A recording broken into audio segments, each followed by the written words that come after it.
Биримкулова Кундуз Акылбековна. Кыздын оор тагдыры. Бул окуя Орусияга жол тартып бара жаткан кезимде эсиме түшкөн. Жанымды сыздатып, жүрөгүмдө өчпөз из калтырган учур. Ал күндөрдү эстегенде азыркыга чейин ичим ачышып, жаным жай таппай кыйналып келем. Балким силер менен бөлүшсөм, көкүрөгүмдөгү ушул оор жүктөн бир аз болсо да арылып жеңилдеп калармын. Анда сөз башынан болсун. Ал мезгил келиним мага негизсиз жала жаап, бир тууган иним анын тилине кирип, мени өз үйүмөн кууп чыккан эң оор күндөр эле. Жаныңдай көргөн жакыныңдын ишенбегени, жат адамдын жалаасынан да катуу тийип, дүйнөм астын үстүн болгон учур. Ошентип, тагдырдын буйругу менен атамдын эжесинин уулу байкемдин үйүндө баш калкалап өмүр кечире баштадым. Өз каныман жаралган бир тууганыма болгон таарыныч жүрөгүмө ушунчалык оор жүк болуп батты. Ишенсеңер, аны көргүм да, уккум да келбей калды. Бирок бул жерде мага жарык тийгендей болду. Кошуналарымдын адамгерчилиги алтын экен. Мага ата энеден, бир туугандан артык мамиле кылып, мээримин төгүштү. Кыргызда алыскы туугандан жакынкы кошуна артык деп бекеринен айтылбаптыр. Күндөрдүн биринде босогомду кайненем аттап келди. Уул небересин көрө элек болчу. Ошону шылтоо кылып, кичүү уулу жана келини менен келиптир. Эшик кагылганда чыксам ошолор. Эмнегедир көзүм дароо келинине түштү. Үстү башы зыңкыят, кулак моюну толгон алтын. Мени кордогондой аны кордой албаптыр. Негизи кичүү уулу ашынган эрке өсүп, дегени деген, айтканы айткан мүнөзгө ээ болчу. Ата энесин алмуштум менен гана кармап турганын ичимен сездим. Эмнеге келдиңиздер, дедим супсак. Уул неберемди көрөйүн дедим эле, деди кайненем. Макул болуп үйгө киргизип, кичипейилдик менен чай сунсам, кайненем мурдун чүйрүп, жийиркенгендей айлананы сынап карап отурду. Анын бул мени кемсинткен мамилеси ичиме от жаккандай болду. Унчукпай эле баламды көтөрүп чыксам, наристенин мурдунан чымчып, атаң Тураттын элеби өзү го, деди да чыгып кетти. Эмне максат менен келгени мага табышмак бойдон калды. Менин акыбалымды көргөнүбү, же баланын алардан эмес экен деп шек санадыбы, ким билсин. Көп өтпөй эле Расул пайда болду. Баягы эле таз кейпи. Оңолоюн деген түрү жок. Ичип алып чаң салып баштады. Мен мурда кайнимдин номерин сактап алган элем. Ошого чалдым. Кел, агаңды алып кет деп. Кайным тентек, чыр болгону менен Расулга бир гана ошону тилөтчү. Дамирт айкеме да кабар бердим. Келип аны сүйрөп алып кетишти. Экинчи келбес кылгыла, мен сот аркылуу ажырашам деп катуу айттым. Кыш да келди. Сыртта ызгар, бороон чапкын улуп турган кез. Биздин огородубуздун этегинде Бакыт жана Мира аттуу жубайлар жашачу. Азыр ойлосом, алар ошол кезде менин азыркы курагымда 40-45 жаштарда экен. Мен үйүмдө түн ичинде жарык өчпөй калса, Бакыт байке тынчсызданып, сеткадан секирип өтүп келип тереземди какчу. Тынччылыкпы? Бирөө келдиби? Эч ким тийишкен жокпу? Деп сурап, жооп алгандан кийин гана үйүнө кетчү. Бир жолу уулумдун табы качып, түнү менен ыйлап чыргоолонуп чыкты. Кошуналарым дароо жетип келип, баламды эже кармашып, тез жардам чакырышты. Дары дармегин берип, балам эс алып уктаганда гана жаныбыздан кетишти. Ал түн 17 декабрга караган түн эле. Таңкы саат 4 чамасында бейтаныш номерден коңгуроо келди. Албай эле коеюн дедим да, кайра зарыл болсочу деп телефонду көтөрдүм. Бир аял кечирим сурап, кебинин аягына чыга албай мукактанып жатты. Көрсө, Расул Чолпон атада кырсыкка учураптыр. Жанында кант тараптык 19 жаштагы бир жетим бала бар экен. Албай куштун энеси өлүп, өгөй эненин колунда кордук көрүп өсүп жаткан бала экен. Расул нашага тоюп алып, бороондо жолдун аркы бетине өтөм деп, эки жагын карабай жүгүргөндө маршрутка экөөнү тең сүзүп кетиптир. Ажалдын калыстыгы жоктугун карабайсызбы? Ичпеген, сопсоо, күнөөсүз бала ошол жерден жан бериптир. Ал эми Расул 7 күн комада жатып, кайра эсинен келди. Мага эмнеге чалышты десем, биздин никебиз али бузула элек экен. Оорукананын өлүм менен өмүр ортосундагы бөлмөсүнө мени чакыртышты. Барбайм десем да, милиция кызматкерлери формалдуулук сакталыш керек деп, мени Чолпон атага алып кетишти. Барсак, тигил байкуш баланын сөөгүн эч ким албай жатыптыр. Атасы бар, бирок оозунда сөзү жок, чечим чыгара албаган бир байкуш экен. Өгөй энеси болсо ашыкча чыгым боло албайбыз деп сөөктөн баш тартып кетип калышты. Акыры тиги айдоочунун жакындары мусулманчылык кылып баланы жерге берип кыркын өткөрүштү. Мен ошо бала үчүн өксүп ыйладым. Анын ордуна Расул эле өлүп калбайт беле деп Кудайдын алдында күнөөкөр болдум. Сүрөтүн карасам, тим эле өлтүрөгөн татынакай бала экен. Эмнеге мындай адилетсиздик? Бул бала дагы бир аз жашаса болбойт беле деп Кудайга нааразы болдум. Балким ал байкуш бул тирүүлүктүн азабынан кутулууну каалагандыр. Ким билсин? Апасынын жанына кетти окшойт. Бирок мен ошол учурда өтө оор күндөрдү башыман кечирдим. Жүрөгүм мыкчылып катуу ооруду. Энелүү жетим эрке жетим, аталуу жетим арсыз жетим деген кептин канчалык ачуу экенине ошондо дагы бир жолу ынандым. Ал эми тиги шүмшүк акыры аман калып жашап кетти. Мындай таш боор адамдар Кудайга да керек эмес окшойт. Бирок баарынан өкүнүчтүүсү башкада эле. Кырсыкка себепкер болгон жанагы шопур баланын үй бүлөсүн кайненем менен тайекеси аябай канын соруп тоноп бүтүштү. Муну айтпай кетүүгө мүмкүн эмес. Ал айдоочунун 5 баласы бар экен. Чолпон атанын кире беришине жаңы эле 2 кабаттуу үй салып жашап жатышыптыр. Балдары болсо али кичинекей. Расулдун апасы менен тайекеси прокуратурадагы тааныштарын ортого салып баса калышты. Каматабыз деп коркутуп жатып, алардын үйүн, жерин, болгон мал мүлкүн тартып алышты. Аны менен эле токтоп калышпай, 2 жыл бою үй бүлөсүн багасың. Эркек киши ай сайын канча акча табат? Жок дегенде айына 3000 сомдон берип турасың деп документ жасатышты. Ошол арамдык аралашкан кагаздарга мени да мажбурлап кол койдурушту. Ошентип биз кайра артка кайтып, анан Расулдун үйүнө келдик. Мага Расулду багасың дегенде, мен дароо эле Расулду бакпайм. Ал мени бир күн да баккан эмес. Мен эмнеге аны карашым керек дедим тайекеге карап. 2 балам менен мени көчөгө таштандыдай ыргытып салышпады беле? Ошондо кайненемдин чыныгы жүзү дагы бир ирет ачылды. Ал мага чык эшикке. Сендей канчыктар бизге дагы деле ушундай балдарды таап берет деп кыйкырып мени кууп чыкты. Мен болсо силерди Кудайга койдум. Кудайдан жетсин силерге дедим да ал үйдөн биротоло чыгып кеттим. Тигил байкуш шопур бала камалып кетпейин деп коркконунан баарына макул болду. Келинчеги болсо эч нерсенин кереги жок, баары калсын. Алтын башыбыз аман болсо мунун баарын кайра таап алабыз. Айылга ата энебиздин жанына кетебиз. Ошол жакта эле жашайбыз деп көз жашын көл кылып, бүт мүлкүнөн баш тартып кетип калышты. Бул шүмшүктөр болсо алардын акыркы терисин тескери сыйрып, акчага, үйгө тоюп жатып калышты. Аларга ичим аябай ачышты.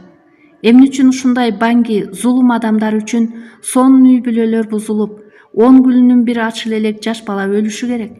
Эгер Кудайдын көзү түз болсо, мындай залимдер эмнеге бул дүйнөдө ээн эркин басып жүрөт деп ыза болдум. Пайдаң тийгенде жалпалактап келип, пайдаң жок болгондо көк эшекти мингендей минип, сени адам катары көрбөгөндөргө чын эле жаза жокпу?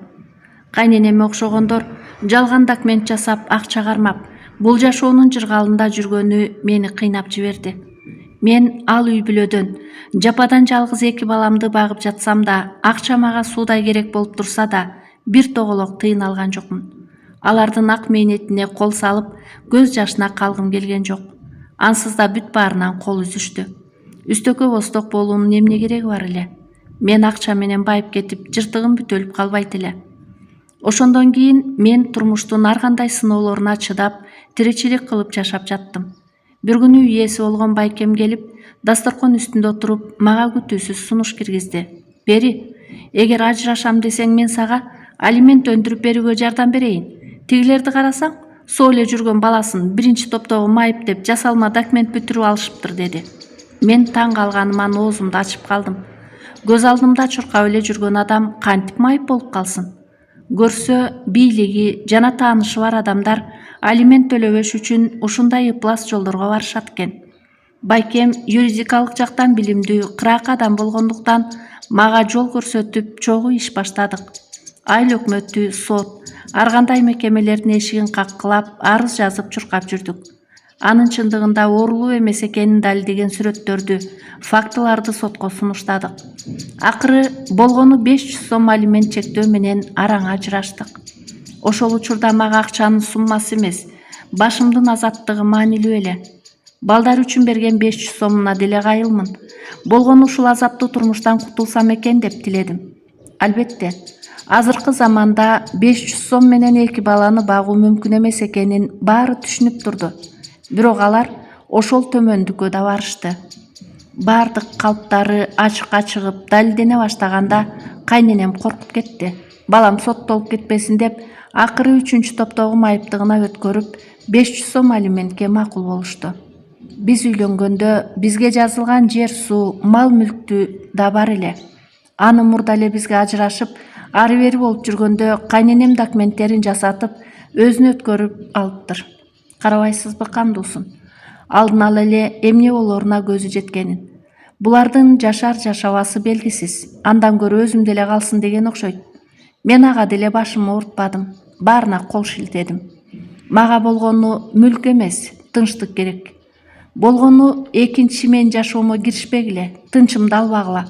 Эгер дагы бир жолу келсеңер сотко берип каматып жиберүүдөн кайра тартпайм деп шарт койдум. Ошентип 2 баламды кучактап, жаңы жашоого жеңил кадам таштадым. Артымда калган алдамчылык менен адилетсиздиктен кутулганыма гана сүйүндүм. Турмуштун каардуу бороон чапкынына туруштук берип, жалгыздыктын оор жүгүн белим кайышкыча көтөрүп, болгон үмүтүмдү балдарыма байлап жашап жүргөн күндөрүм эле. Бир күнү жакындарым жакшы ниет менен мени үндөп чыгышты. Сен дагы жашсың. Өмүрүңдү өксүтүп, гүлдөй кезиңди жалгыз өткөрөсүңбү? Бактыңды дагы бир жолу сынап көр. Сурап жаткандар бар деп кулагымдын кучурун алышты. Кээ бири чын дилинен күйсө, айрымдары ичинен ирип, курулай акыл айтып жатышты. Акыры көл тараптан бир мырзаны сунушташты. Мурда ажырашкан, баласы жок, үй жайы бар, жери кенен, эмгекчил адам экен деп макташты. Жүрөгүмдө балдарыма ата, мага тирек болор деген таттуу үмүт ойгонуп, көлгө сапар алдым. Бирок ал үмүтүм көпкө созулган жок. Ичпейт деген аты гана экен. 2-3 ай өтпөй анын ичкиликке берилген, эртеңки күнү бүдөмүк, туруксуз адам экени ачыкка чыкты. Көңүлүм заматта сууду. Баягы ачуу күндөрдү, кордукту кайра баштан кечиргим келбей, жүгүмдү жыйыштырып артка кайттым. Апама келип кес айттым. Мындан ары мага күйөө тууралуу ооз ачпагыла. Мен ичкилик менен көк муштумдан эбак көңүлүм калган. Балдарым менен эле бактылуумун. Аларды өзүм бутуна тургузам. Ушул сөздөр менен күйөөгө тий деген сөздөргө чекит койдум да, тагдырымды өз колум менен жазуу үчүн Москвага аттандым. Алыскы Москва мени бала багуучулук жумуш менен тосуп алды. Буга чейин Алматыда 5-6 жылдык тажрыйбам бар болгондуктан ишти тез эле өздөштүрдүм. Кожойкем чоң заводдун директору, жаш келин экен. Анын аутизм менен жабыркаган уулун карап, бардык мээримимди төктүм. Бирок баланын оорусу кармаганда күчү ашып-ташып үйдү талкалап кирчү. Анын бул абалынан кооптонуп, кожойкеме абалды түшүндүрүп, ал жумуштан кетүүгө мажбур болдум. Андан соң мейманканага жумушка орноштум. Орус тилинде так сүйлөп, ишимди так аткарганым үчүн мени тез эле жөнөкөй кызматкерден администратор кылып көтөрүштү. Бирок ошол жерден кыргыздын душманы кыргыз деген сөздүн чындыгына туш болдум. Кече эле келип кантип дароо администратор болуп калды деп бут тоскон мекендештеримдин кылыгына ичим ачышты. Бирок аларга көңүл бурбай алдыга умтулдум. Бир күнү жумуш иштери менен бир жакка баруу үчүн электробуска түштүм. Метронун картасын, Москванын ички сырткы ири буйруу жолдорун али жакшы биле элек болчумун. Айдоочудан орусча сурап жатсам, ал мени бир карап, кыргызча эле сүйлөй бербейсизби деди. Таң кала түштүм. Ал киши менен сүйлөшүп отуруп, юго-западныйга барышым керектигин айттым. Ал арык чырай, сөзмөр, орустарга окшоп кеткен Алтынбек аттуу мырза экен. Таанышып албайлыбы, чай ичпейлиби десе, эркек аттуудан көңүлүм калып калгандыктан дароо жок деп кес айттым. Бирок ал алган бетин бербей, жумуштан кийин кайда барарымды сурап, номеримди алып калды. Көп өтпөй менин жол кире карточкама акча салып кам көрө баштады. Акыры мени метронун жанындагы KFC'ге чайга чакырды. Сүйлөшүп отуруп экөөбүз бир жерден, Быстровкадан болуп чыктык. Ал мурун Кесте электрик болуп иштеп кеткен экен. Ошол күндөн тартып биздин жылдызыбыз келишип, тагдыр жолубуз бир нукка түштү. Бири-бирибизди жакындан тааныган сайын жүрөгүмдүн түпкүрүндө Алтынбекке болгон жылуу сезим бүрдөп чыга баштады. Чынын айтсам, ушул жашка келгенче мындай назик, ошол эле учурда бекем сезимди башымдан кечирбептирмин. Көрсө, жакшы көрүү, сүйүү деген жөн гана сөз эмес. Бул жан дүйнөнүн жанданышы, такыр башкача алам экендигин мен ошондо гана түшүндүм. Алтынбектин тагдыры да мен ойлогондон алда канча татаал жана ачуу болуп чыкты. Ал өз аялынын кыянаттык кылгандыгынын үстүнөн чыгып, ошол учурда ал намысын бийик коюп, ачууга алдырбай, бир гана чемоданын көтөрүп үйдөн чыгып кетиптир. Жылдап жыйган мал мүлкүн, үй жайын, балдарынын келечеги үчүн баарын таштаптыр. Мен анын баянын угуп отуруп, сабырдуулугуна, эркинин бекемдигине ичимен баа бердим. Башка бирөө болсо, балким кызы уккандуулукка алдырып, кан төгүп, камалып кетип, өз тагдырын да талкалап алмак беле. Кудай сактаптыр. Биз аялдар мындай учурларда балдар үчүн деп баарын кечирип, бир күнү оңолуп калар деген үмүт менен жашай беребиз. Ал эми эркек үчүн Айбирдин тепселениши кечирилгис сокку.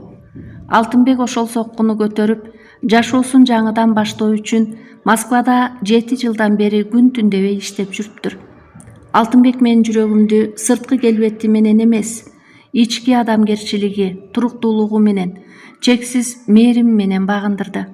Биз Москвадан эле баш кошуп, нике кыйдырып, бирге түтүн булата баштадык.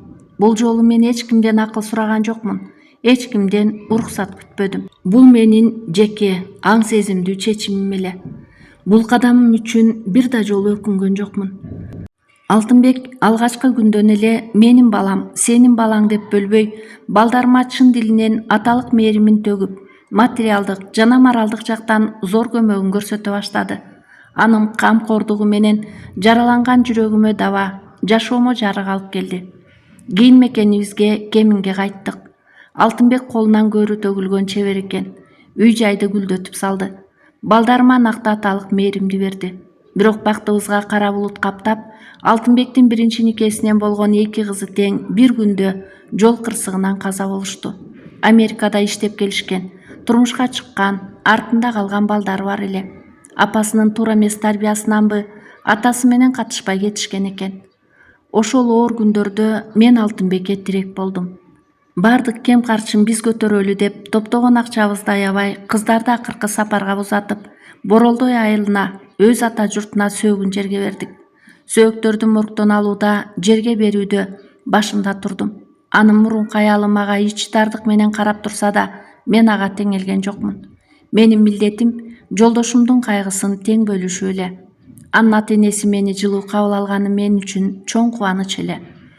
Алтынбек өзү 7 бир туугандын бири. Ата-энеси бул дүйнө менен эрте кош айтышкандыктан анын тагдырын улуу агасы Төрөбек менен жеңеси колго алып, баарын өздөрү багып өстүрүшкөн. Алардын түпкү теги илгери Кытай тараптан көчүп келген этникалык кыргыздар. Баары абдан жөнөкөй, пейли кенен, жүзүнөн жылуулук чачырап турган адамдар. Аларды көргөн сайын жакшынын жакшы экенине дагы бир ирет ишенип, адамдык сапаттын бийиктигине суктанып бүтпөйсүң. Алтынбектин мурунку жашоосунан калган тагдыр издери, анын 2 кызы жана бир уулу бар эле. Тагдырдын жазуусу экен, 2 кызы ажалдын курмандыгы болуп, бул дүйнө менен эрте кош айтышты. Ал кайгылуу окуяга чейин Алтынбек мени балдары менен тааныштыруу үчүн канча аракет кылып, ортого көпүрө болууга жан үрөдү. Анын тилеги балдарынын макулдугун алып, мени менен жакындаштыруу болчу. Бирок тилекке каршы ал аракеттеринен майнап чыккан жок. Балдары мени кабыл алуудан кескин баш тартып, жүрөктөрүнө бек эшик илип алышты. Өзгөчө уулунун абалы атасына катуу сокку болду. Азыркы учурда ал коомчулукка таанылган, эл оозуна алынган белгилүү жашырчы. Өнөрү менен миңдеген күйөрмандардын жүрөгүн багындырганы менен өз атасынын жүрөгүнө жол таба албады. Бүгүнкү күндө ал атасы менен такыр байланышпайт. Ортодогу мамиле муздак бойдон калды. Шаардын чок ортосунда апасы менен бирге түтүн булатып, өз жашоосун кечирүүдө. Атасынын зарыгып күткөн мээримине, издеген караанына карабай, ортодогу көрүнбөгөн дубал дагы деле урабай келет. Биз Алтынбек экөөбүз бири-бирибизге болгон ысык сезимибиздин белгиси катары ортобуздан балалуу болууну абдан кааладык. Бирок менин ден соолугум бул аруу тилекке жол бербеди. Эгер сага сөзсүз бала керек болсо, башка аял алсаң да макулмун, мен таарынбайм дедим. Бирок Алтынбек мени жылуу сөзүнүн курчоосуна алып, мен сени гана жакшы көрөм, Мага сенден башка эч кимдин кереги жок. Бала үчүн сени жоготкум келбейт деп мени тандады. Мына ошол күндөн бери 8 жыл өтүптүр. Ал азыр темир жол тармагында байланыш кызматында эмгектенет. Менин мурунку турмушумдагы кызым менен уулум аны ата деп сыйлашат. Өмүрүмдүн күзүндө тапкан бул бакытымды Кудайым көп көрбөсүн.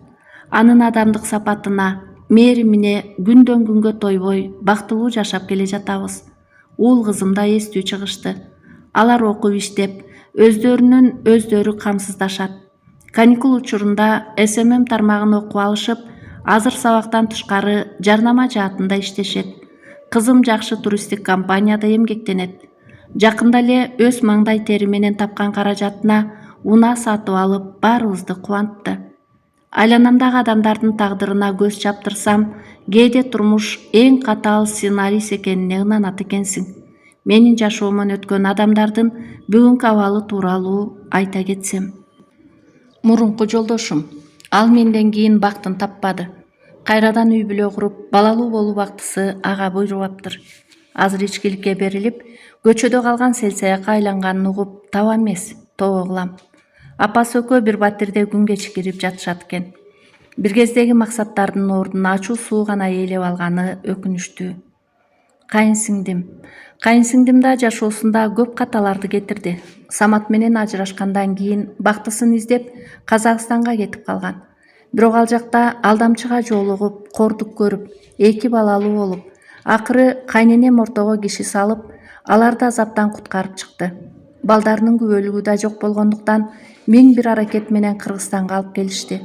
Учурда Кызыл Октябрда атасы жана балдары менен жашап, тынчтык издеп жүргөн кези. Кайненем менен кайнатамдын турмушу мени алигиче ойго салат. Билбейм, кандай сыртуу себептер түрткү болгонун. Бирок алардын ортосундагы көпүрө урап, 2 башка жолго түшүштү. Кайненем өмүр бою жыйган терген дүнүйөсүн, гүлдөгөн короо жайын жана мал мүлкүн бир заматта таштап, караңгылыкка кадам таштагандай үйдөн чыгып кетти.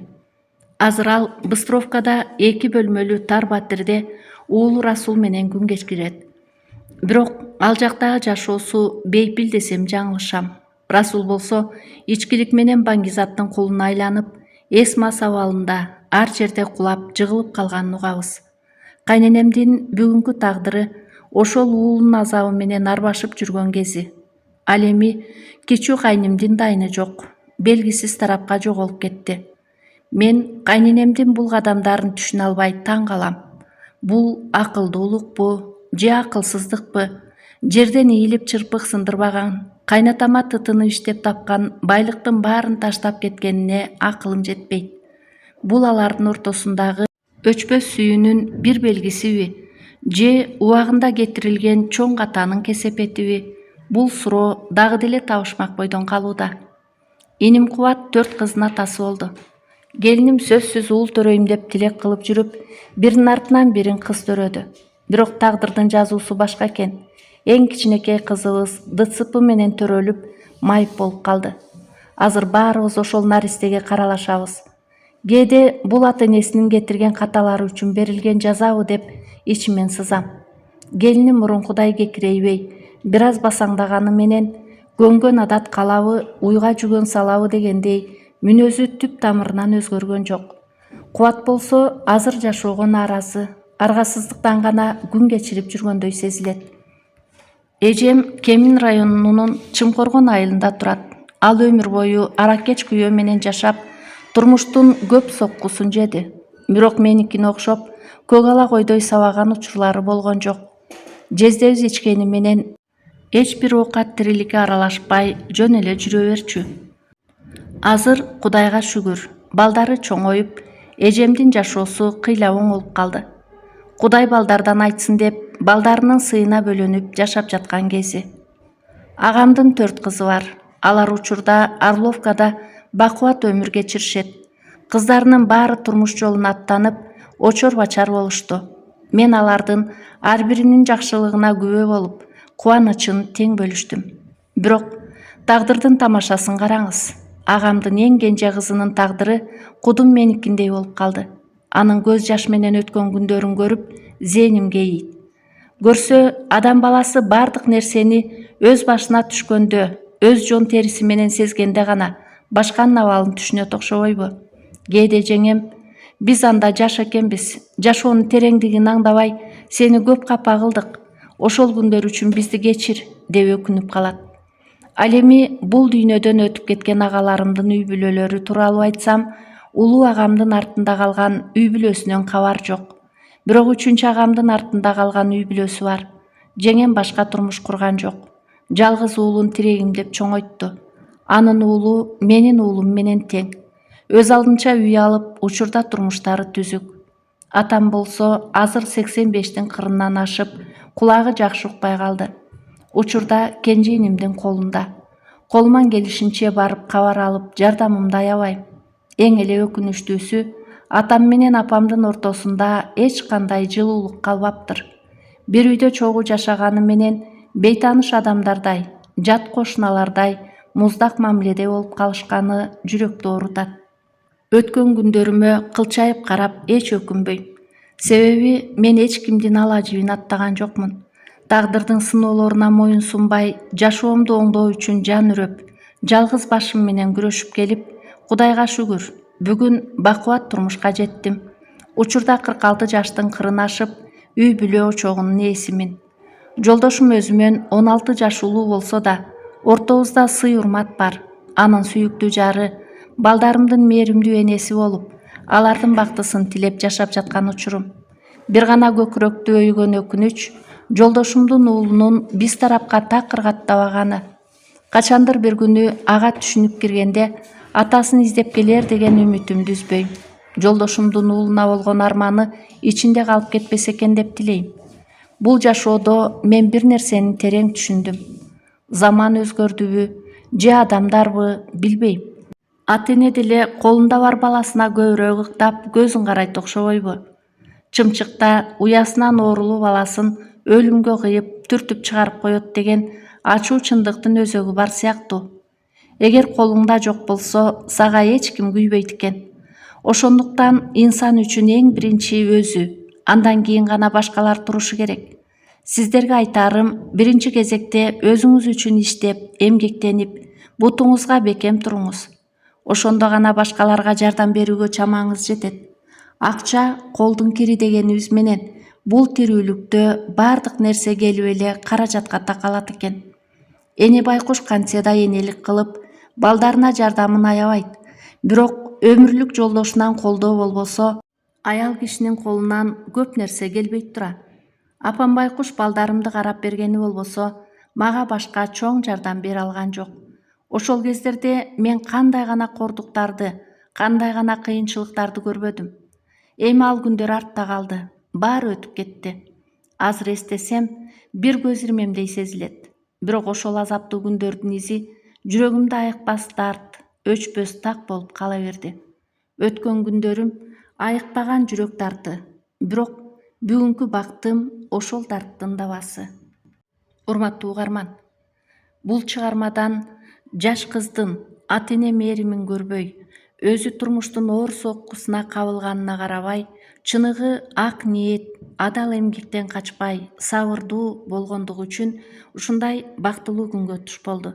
Перизаттын мындан аркы жашоосуна дагы бакыт таалай, бактылуу өмүр, ушул уул кызынын урмат сыйын көргөн бактылуу эне болушуна чын жүрөктөн тилектешмин.